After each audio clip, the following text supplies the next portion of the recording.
warahmatullahi wabarakatuh. Waalaikumsalam warahmatullahi wabarakatuh. Bismillah, alhamdulillah, la haula wala quwwata illa billah. Kepada yang terhormat Ibu Kepala Sekolah SD Sampang 2, kepada yang terhormat Ibu Rumi Ahmawati SPDSD TGB Angkatan 10 yang sangat kami hormati, Bapak Ibu guru yang berbahagia. Sebelum apa dari tujuan kita bersama, marilah pada pagi yang berkah ini kita senantiasa mengaturkan puja puji syukur dari Allah Subhanahu wa Ta'ala yang telah menimpakan rahmat, taufik dan hidayah kepada kita, sehingga pada hari ini kita bisa hadir di masjid ini dalam rangka mengikuti kegiatan pengentasan budaya positif yang akan disampaikan oleh Ibu Guru nanti. Mudah-mudahan bisa membawa berkah manfaat di kegiatan. Kedua kalinya mudah-mudahan selawat salam senantiasa tercurahkan kepada junjungan kita Nabi besar Muhammad Sallallahu Alaihi Wasallam. Bapak Ibu hadirin yang sangat kami hormati, sebelum kita hendak mari kita bacakan dengan bacaan basmalah. Bismillahirrahmanirrahim. Untuk acara selanjutnya yakni sambutan dari Ibu Kepala Sekolah SD Sampang 2 kepada Ibu Farida SPD kami haturkan. Assalamualaikum warahmatullahi wabarakatuh. Waalaikumsalam warahmatullahi wabarakatuh. Jadi kita semua diberikan kesehatan, lahir batin, sehat walafiat, jiwa dan raga dengan di pagi hari ini kita semua dikumpulkan di sini untuk memberikan umpan balik atau menyaksikan paparan dari teman kita yaitu Ibu Ruri Ahmawati SPDSD yang telah mengikuti CGB Angkatan 10 dengan tugas yang begitu banyak. Salah satunya ya kita ini diminta waktu untuk mengikuti presentasi beliau, yaitu dengan judul penegasan budaya positif yang akan dilakukan di SDN Sampang 2.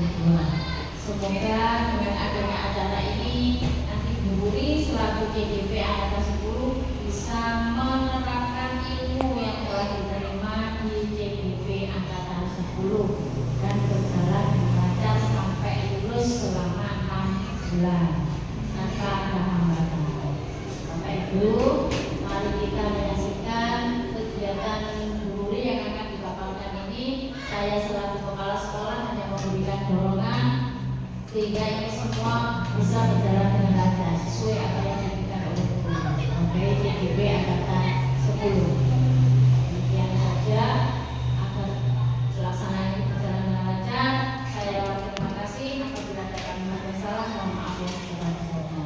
Saya akhiri. Assalamualaikum warahmatullahi wabarakatuh. Waalaikumsalam warahmatullahi wabarakatuh.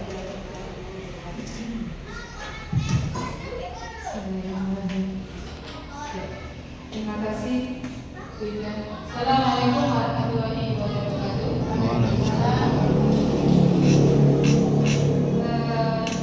Pertama-tama atur suwun tolongnya Ibu Farida selaku Kepala Sekolah SD Sampang 2 dan teman-teman di SD Sampang 2 ini. Kali ini saya akan mengadakan kegiatan penghibasan atau diseminasi budaya positif. Tapi sebelumnya itu maaf, bukannya saya berdiri di sini untuk memberi bukan untuk menggurui teman-teman yang ada di sini, tapi hanya untuk memberi transfer ilmu yang saya dapat dari CPK. Saya mulai untuk kali ini kegiatan penghibasan budaya positif. Yang pertama adalah konsep inti dari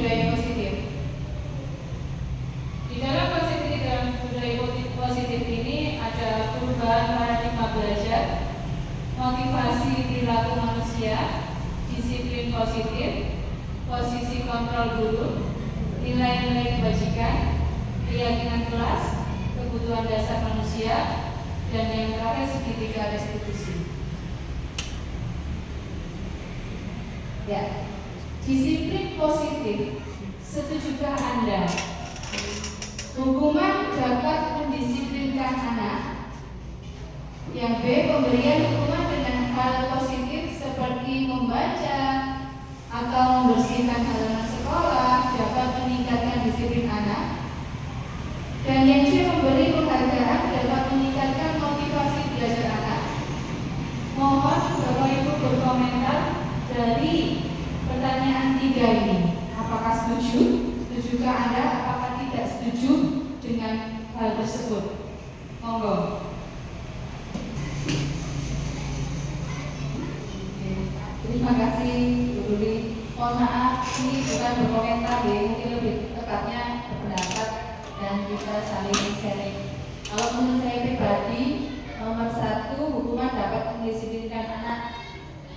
Ini saya harus memberikan pendapat tentang tiga-tiganya atau salah satu.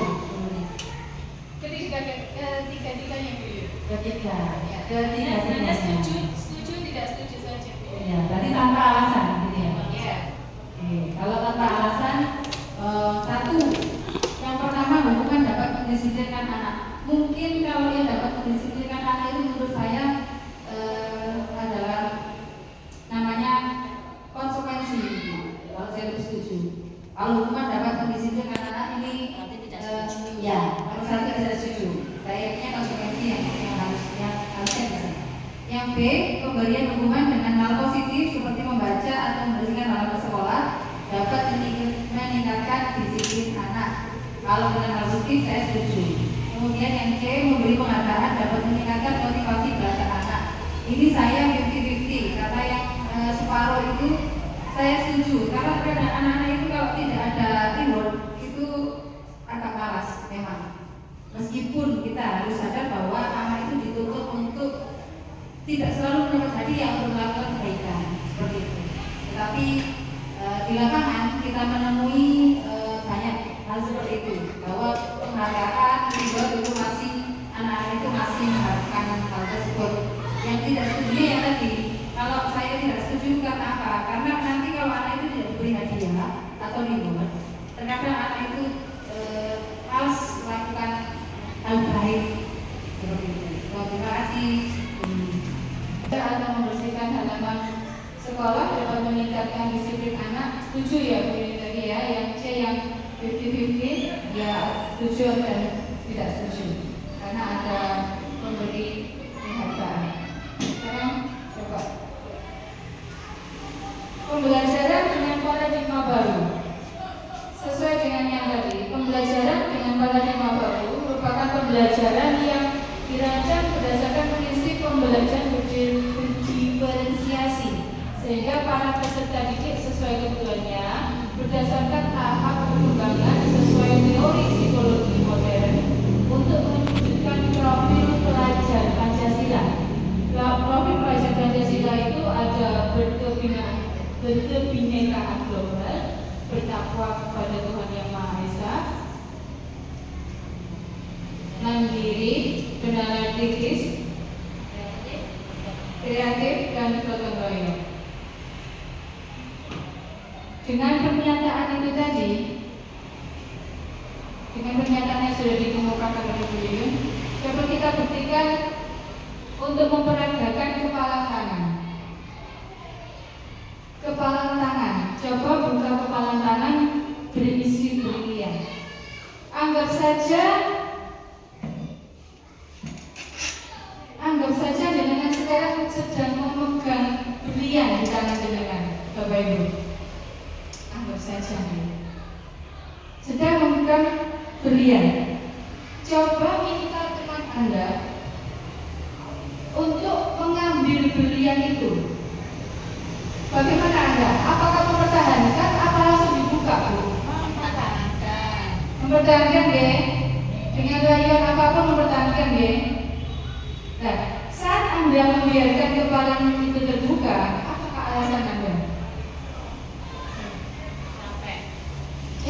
Sifat sok, makanya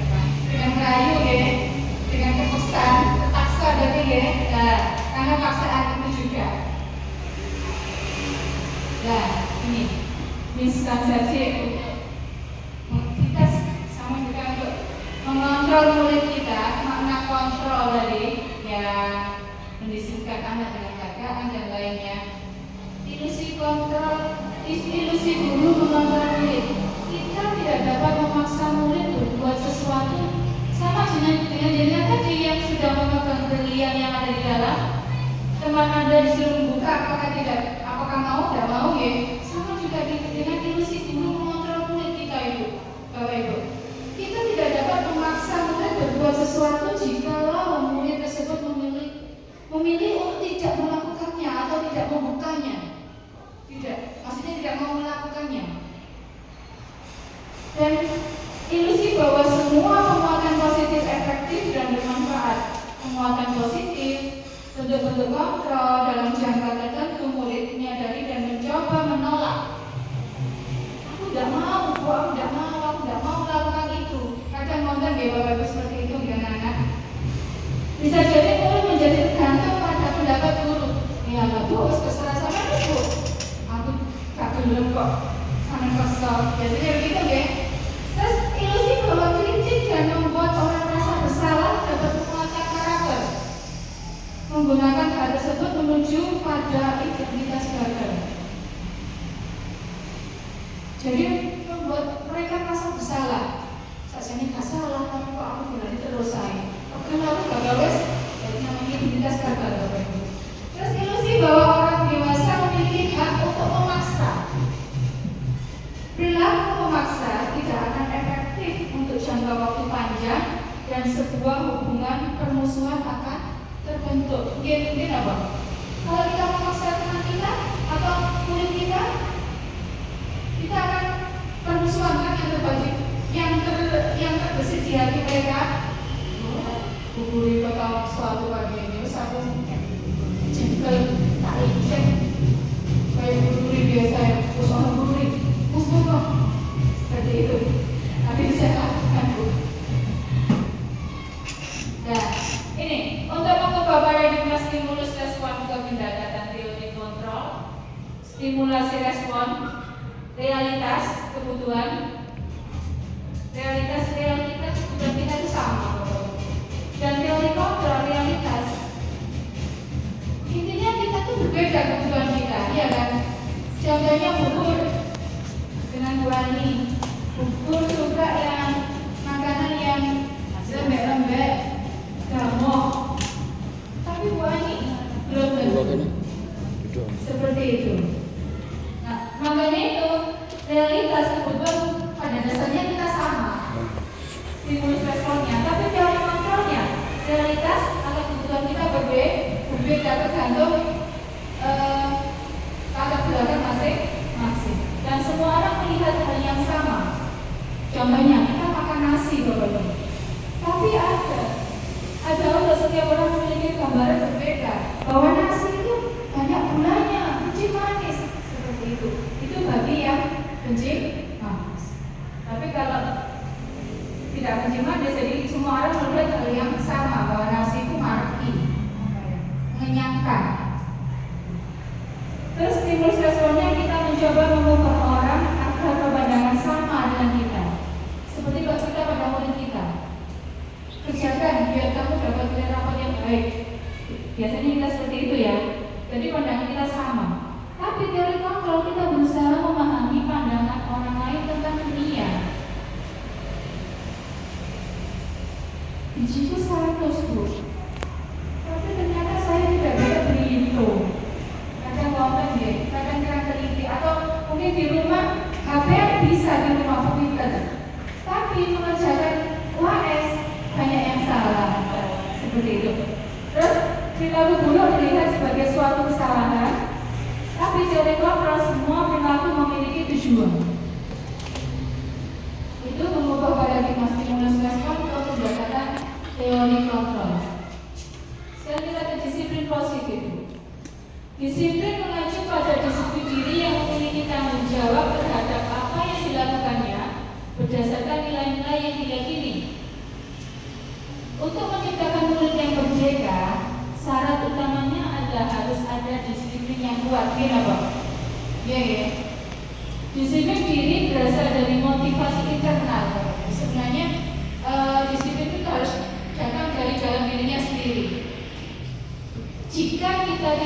memilikinya, maka memerlukan pihak lain untuk mendisiplinkan kita atau motivasi eksternal. Contohnya dari bapak guru kita. Jadi murid-murid itu kalau punya disiplin keyakinan diri itu namanya motivasi eksternal, bapak ibu. Jadi saya kepingin tidak merusak itu dari dalam dirinya sendiri. Dari dalam dirinya sendiri. Nah, untuk memunculkan motivasi internal itu, nah kita sebagai guru harus memotivasi eksternal anak-anak kita supaya dia mendapat motivasi internal dari dalam dirinya sendiri. Oh iya, aku nih coret-coret bangku, kok bangku kotor, elek. Atau saya kalau tidak piket, kalau saya kotor, bau sekali. Nah, itu. Jadi tapi ada motivasi eksternal dari kita sebagai guru.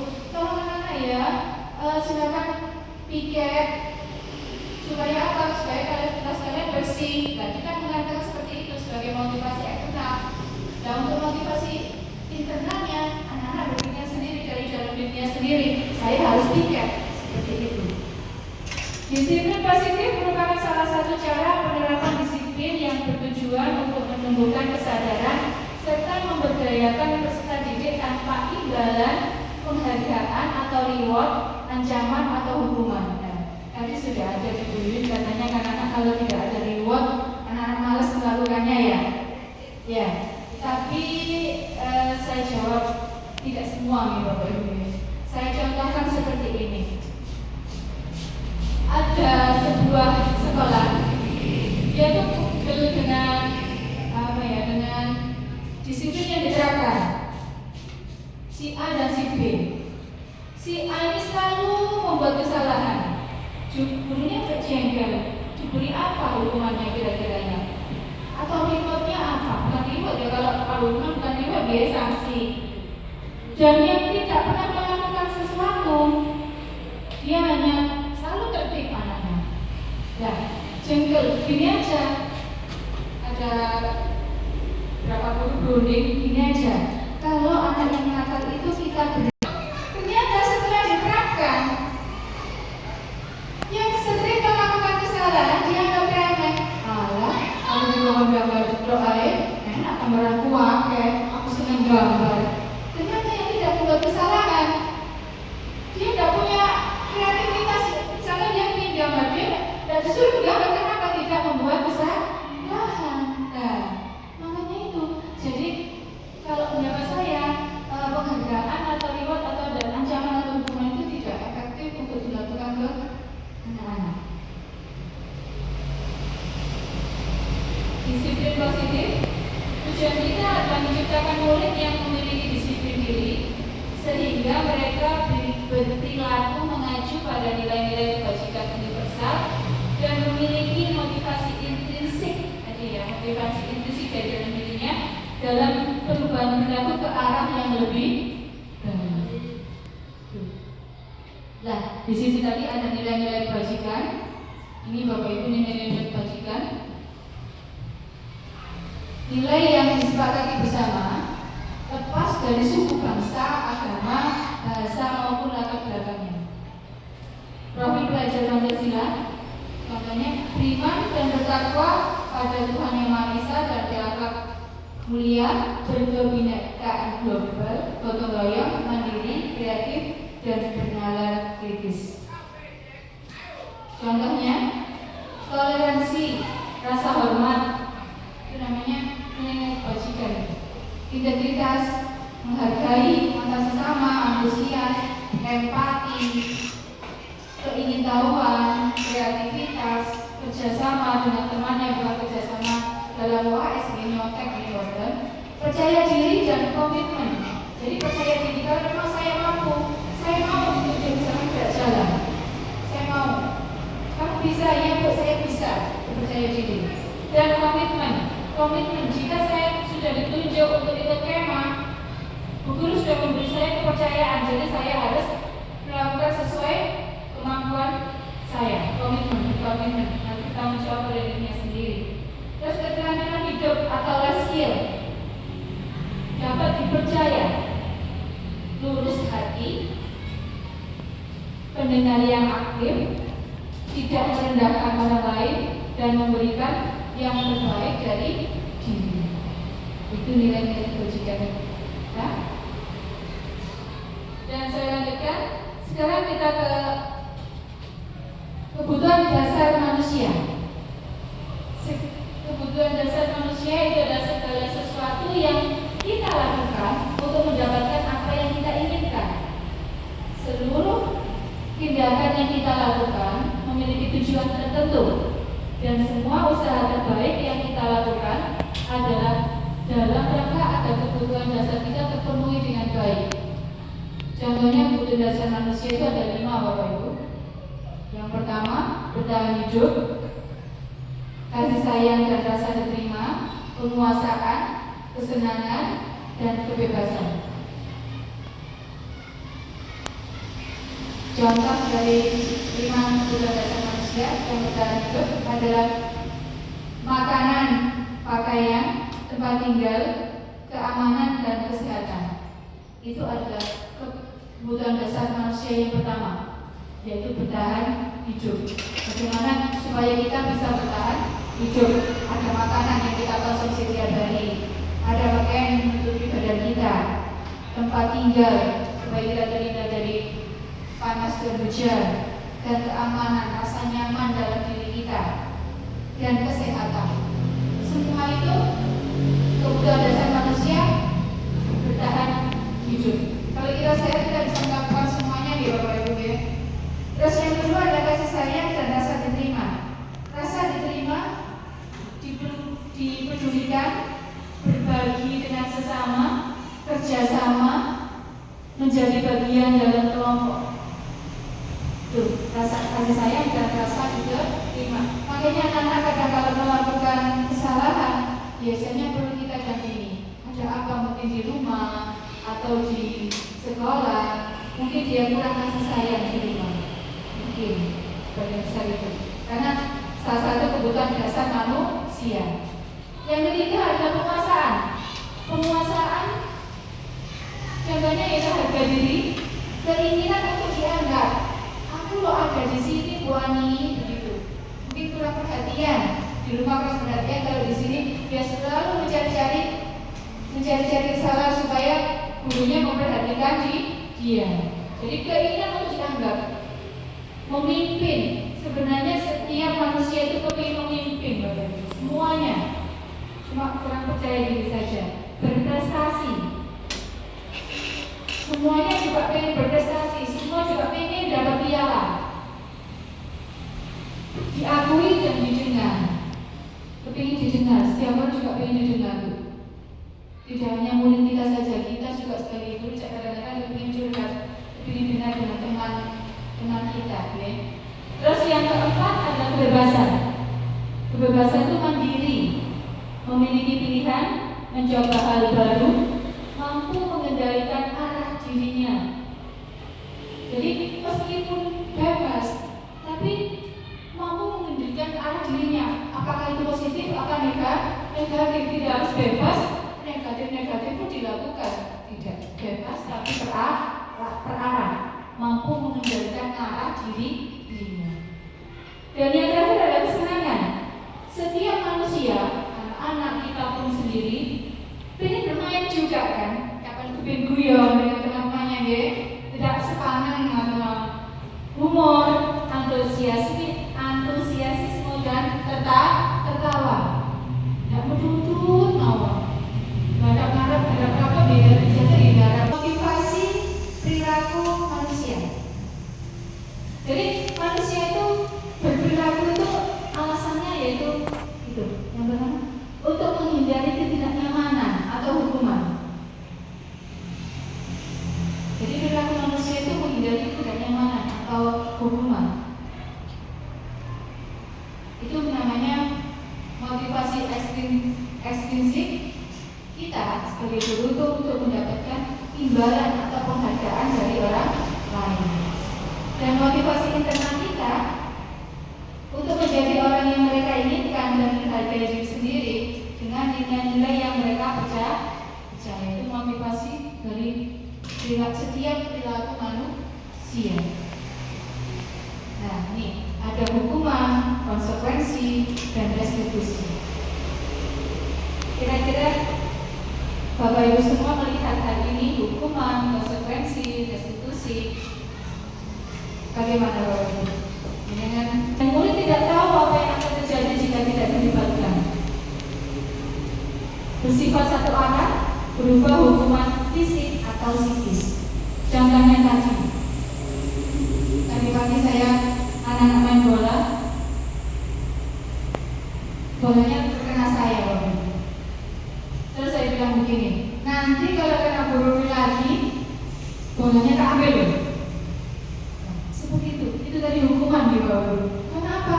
Karena kalau bolanya diambil dia tidak bisa bermain. Sebenarnya salah. Betul salah. Yang tidak ada konsekuensi. Konsekuensi itu berencana atau disepakati sesuai peraturan. Murid tetap dibuat tidak nyaman. Jika gurunya selalu mesti nggak pakai sepatu, seperti itu ya. Jadi konsekuensi. Jadi selalu memonitor murid saja. Jadi ketiga restitusi, proses menciptakan kondisi bagi murid untuk memperbaiki kesalahan. Dan juga proses kolaboratif kerjasama kita yang mengajarkan murid untuk mencari solusi sendiri. Jadi kita harus berkolaborasi. Bagaimana supaya murid itu mencari solusi untuk dirinya sendiri. Hanya sepatu itu tidak pakai sepatu tidak boleh anak-anak. Terus bagaimana kira-kira? Kalau kamu pakai sepatu, apakah aman untuk kakimu? Seperti itu ya. Saya lanjutkan. Nah ini tadi penghargaan. Penghargaan maupun hukuman adalah cara-cara mengontrol perilaku seseorang yang menghancurkan potensi untuk pembelajarannya sesungguhnya. Ya, sampai menghancurkan penghargaan ini untuk pembelajaran yang sesungguhnya. Contoh misalkan, ayo ranking 1 nanti tak tugasnya HP. Nah, semacam itu. Dia senang. Tapi apa yang terjadi? Dia setelah dapat ranking 1, HP yang terus pembelajarannya berkurang atau malah menurun. Dan itu malah menghancurkan potensi untuk pembelajaran sesungguhnya. Dan penghargaan yang memiliki dampak yang kurang baik di antaranya. Contohnya itu, penghargaan tidak efektif. Masa kajian diberikan hadiah atau bonus Bu? Jadi anak-anak malah, walah, aku tak pengen kok jadi. Masih tidak hadiah, masih tidak hadiah. Jadi itu penghargaan tidak efektif. Jadi jangkauan terus, jangkauan hadiah. Yang kedua penghargaan merusak hubungan. Misalkan dua saudara di rumah, yang satu ranking 1, yang satu tidak pernah dapat ranking, kan merusak hubungan. Ujung, dikai hadiah terus, aku tidak ada. Kan ya, merusak hubungan deh. Nah, yang ketiga penghargaan mengurangi ketepatan. Keempat, penghargaan menurunkan kualitas. Tadi setelah diberi HP mainan terus. Tidak pelajaran PR tidak dipublis, tidak direkam. Yang kelima, penghargaan mematikan kreativitas. Mati sudah, kalau sudah mainan HP ya HP tok yang itu. Dia tidak menggambar, menulis mungkin yang belum bisa membaca. Jadi mematikan kreativitas. Yang keenam ada penghargaan itu menghukum sebenarnya Bu. Kalau saya punya HP, saya sebenarnya harus mempertahankan ini supaya saya dapat lagi. Jadi penghargaan itu hukuman, penghargaan atau hukuman adalah cara mengontrol perilaku yang seseorang yang menghancurkan potensi. Selanjutnya 5 posisi kontrol guru. Yang pertama hukum, pembuat merasa bersalah, teman, manajer, dan pemantau. Mungkin ini yang dari sebelumnya juga.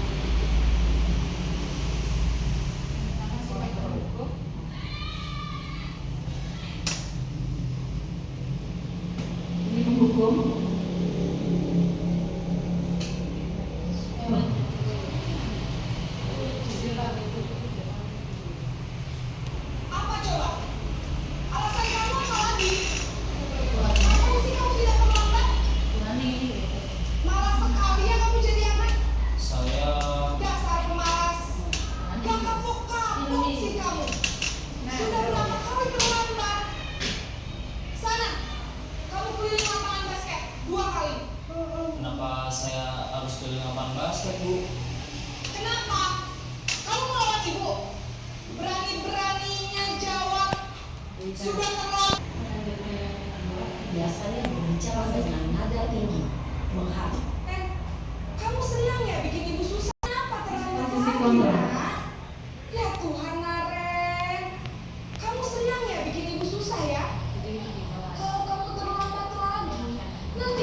hukum, yang kedua tadi membuat rasa bersalah, yang ketiga ini teman.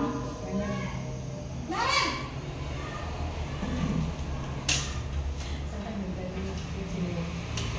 Kena dikit. Balik ditutup namanya. Iya Bu, habis ibu saya ngomongkan saya Bu. Kamu malah menyalahkan ibu Posisi kamu. tenang ini Bapak Ibu. Kamu bukannya anak yang larinya paling kencang. Kok terlambat sih? Iya Bu, saya memang pernah bangun tadi. Jadi biar saya kenyang, tetap gak kenyang Bu. Ya sudah sana. Sekarang kalau larinya lebih kencang lagi ya. Biar gak terlambat lagi. Bikin seneng ibu. Demi ibu. Bisa kan? Bisa lah Bu. Ya, ini posisi teman. Ya sudah sana masuk kelas. Pemantau. Posisi pemantau.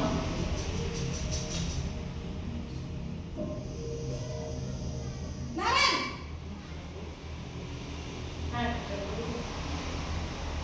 Selamat pagi Bu. Naren. Apa peraturan sekolah kita tentang jam berapa kita harus masuk sekolah, nak? Kita harus di sekolah jam 7 Bu. Iya, Posisi pemantau.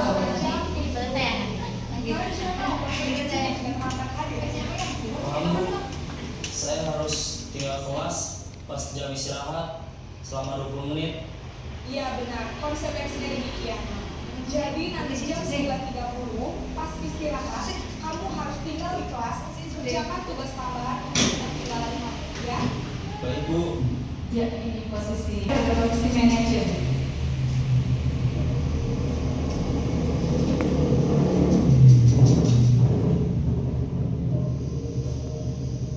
Naren,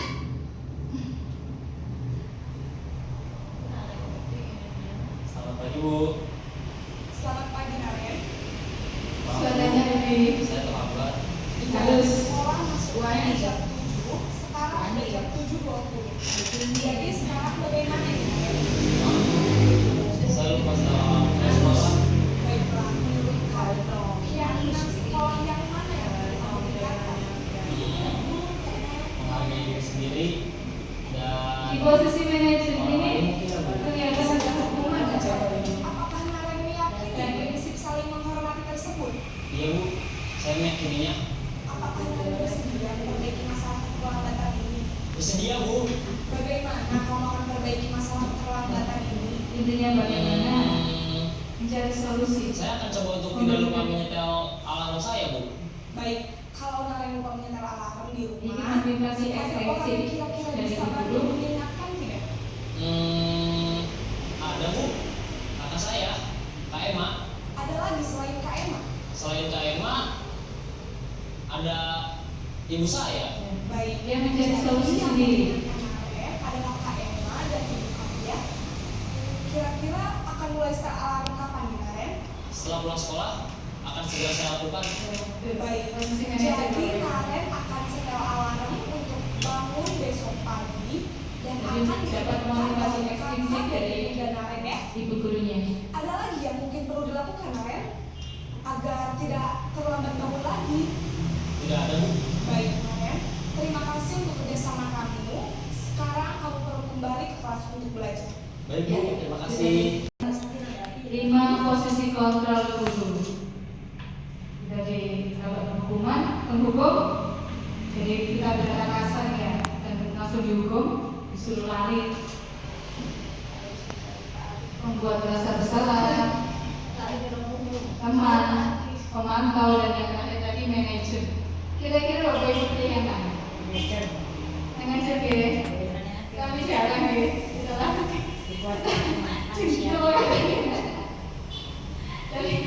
Jadi dari video paparan ini tadi mohon dicermati yang ini Bu, posisi kontrol apakah kita? Saya kecewa sekali dengan kamu. Ibu posisi apa Bu? Penghukum apa manajer? Saya kecewa sekali dengan kamu. Membuat rasa bersalah ya.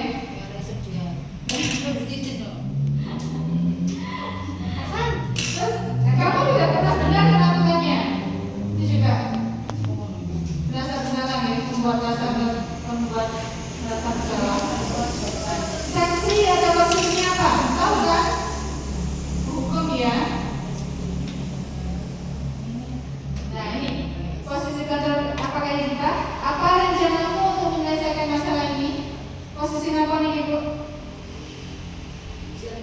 Manajer. Manajer ya. Nah, jadi tentang 5 posisi kontrol untuk kita yang selanjutnya yaitu keyakinan kelas. Mengapa keyakinan kelas bukan peraturan kelas? Mengapa keyakinan kelas dan bukan peraturan kelas? Dan mengapa adanya keyakinan kelas penting untuk terbentuknya sebuah budaya positif? Kalau tidak peraturan, biasanya kita tulis di kelas kita itu peraturan ya, bukan keyakinan kelas ya. Bagaimana mewujudkan sebuah keyakinan kelas yang efektif? Betul apa salah? Iya, monggo. Antara keyakinan kelas dan peraturan kelas. Keyakinan kelas kan ada kesepakatan antara guru dan murid. Jadi ikut peran serta siswa itu. Ya, ada bungkus maaf, gugur. Ya, jadi memang keyakinan kelas ini. Nah, ini perbedaan peraturan dan keyakinan kelas. Kalau peraturan, contohnya selalu kembalikan buku ke tempatnya, buku peraturannya. Tapi kalau keyakinan kelas, tanggung jawab kalau sudah meminjam harus dikembalikan rasa tanggung jawabnya. Keyakinan kelas. Kalau peraturan, dilarang mengganggu orang lain. Tapi keyakinan kelas kita menghormati orang lain. Selanjutnya, hadir di sekolah 15 menit sebelum pembelajaran dimulai. Itu peraturan. Nah, kalau keyakinan kelas menghormati orang lain dan berkomitmen. Saya mulai belajar pukul 7, saya harus datang sebelum pukul 7. Itu keyakinan kelas. Selanjutnya, dilarang melakukan kekerasan. Keyakinan kelas kita keselamatan dan menghormati orang lain. Ada juga peraturan dilarang menggunakan narkoba kan untuk kesehatan. Mungkin apa? Jika ada sini orang tidak pakai sepatu, anak saya tidak pakai sepatu. Kalau kesehatannya, kalau kakimu terkena paku atau terkena apa yang merasakan siapa? Saya sendiri, Bu. Makanya itu kamu harus pakai. Iya, Bu, saya pakai sepatu. Gitu. Itu namanya keyakinan kelas. Itu perbedaan peraturan dan keyakinan kelas. Pembentukan keyakinan kelas kuantitatif berupa pernyataan universal yang umum dibuat dalam pernyataan positif. Maksudnya pernyataan positif itu biasanya kita kalimat negatif itu jangan berlari di kelas atau koridor seperti itu ya, kata-kata negatif kita rubah kalimat positif berjalanlah di kelas atau di koridor. Jadi ada perbedaan. Jadi gunakanlah dibuat dalam pernyataan yang positif dan sedikit saja akan menjadi ingat. Peraturannya panjang tapi boy kali aku. Nah, jadi sedikit saja akan menjadi ingat. Sesuai dengan kondisi kelas dan sekolah sehingga mudah diterapkan. Jadi mungkin kelas kita dengan kelas sekolah kita dengan sekolah lain mungkin berbeda. Jadi harus disesuaikan dengan kondisi. Terus yang terakhir, semua warga sekolah atau warga kelas dilibatkan saat membuat keyakinan kelas. Jadi semuanya dilibatkan. Dan kita sepakat dalam keyakinan kelas tersebut. Dan yang terakhir adalah segitiga restitusi. Segitiga restitusi itu suatu proses dialog yang dijalankan oleh guru agar dapat menghasilkan murid yang mandiri dan bertanggung jawab. Di segitiga restitusi ini ada 3. Yang pertama, menstabilkan identitas. Yang kedua, validasi tindakan yang salah. Dan yang ketiga, menanyakan keyakinan. Yang pertama, menstabilkan identitas itu adalah berdasarkan prinsip membuat kesalahan adalah sebagian dari proses pembelajaran, menggeser identitas murid dari identitas gagal ke sukses. Dan jangan mengkritik murid yang sedang mengalami identitas gagal. Jadi kalau dia sudah merasa bersalah atau sebenarnya orang dia apa ya, dibully, bukan apa ya, bukan maksudnya dia kan merasa bersalah ya. Kita apa coba apa ya, masalah sih gitu ya. Pernyataannya yaitu membuat kesalahan sesuatu yang wajar Bapak sebenarnya. Masalah berkaitan dan bisa membuat kesalahan itu sesuatu yang wajar.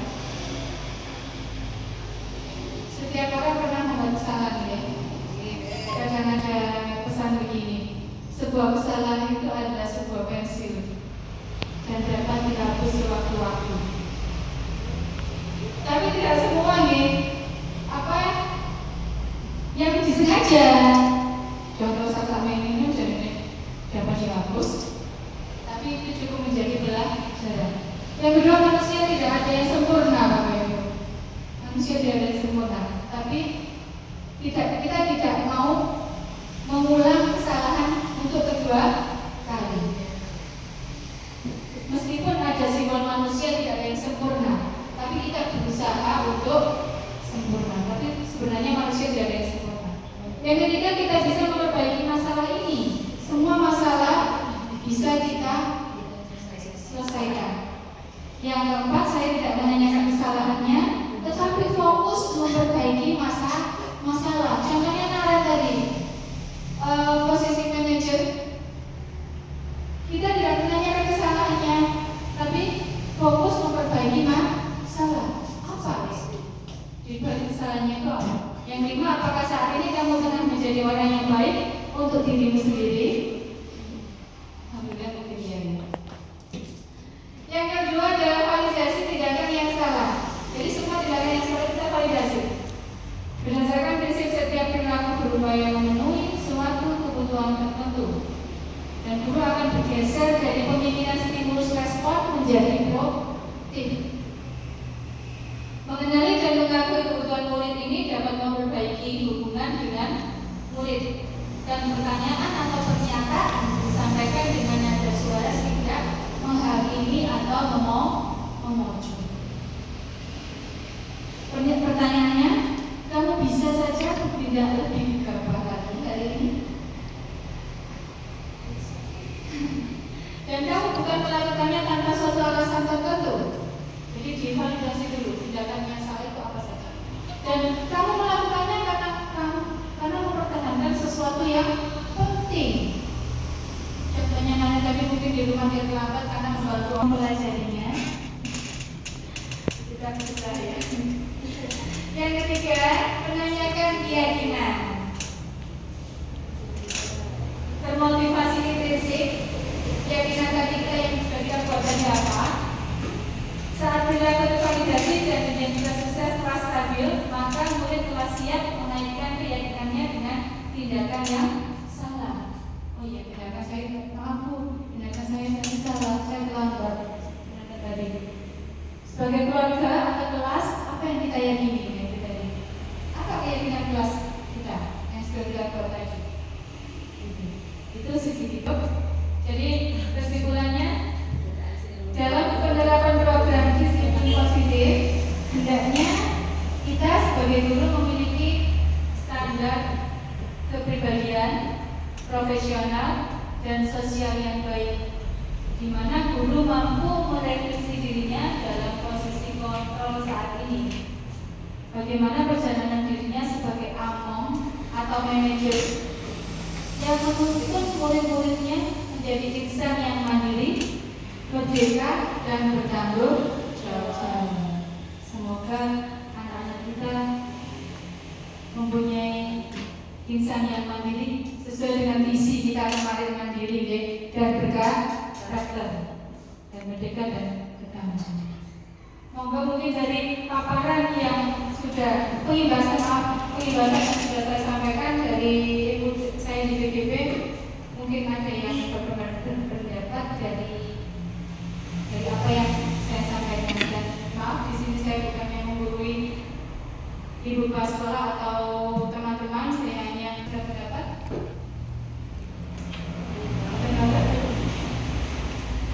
Kalau sudah bisa saya akhiri ya. Pas?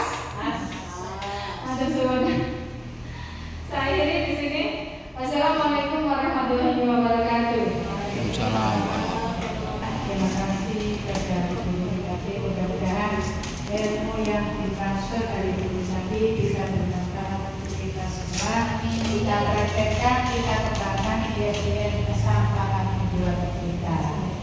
Kita akhiri dengan bacaan hamdalah. Alhamdulillahirrahmanirrahim. Kami sebagai pembawa acara, apabila ada kata-kata yang kurang berkenan, mohon maaf yang sebesar-besarnya.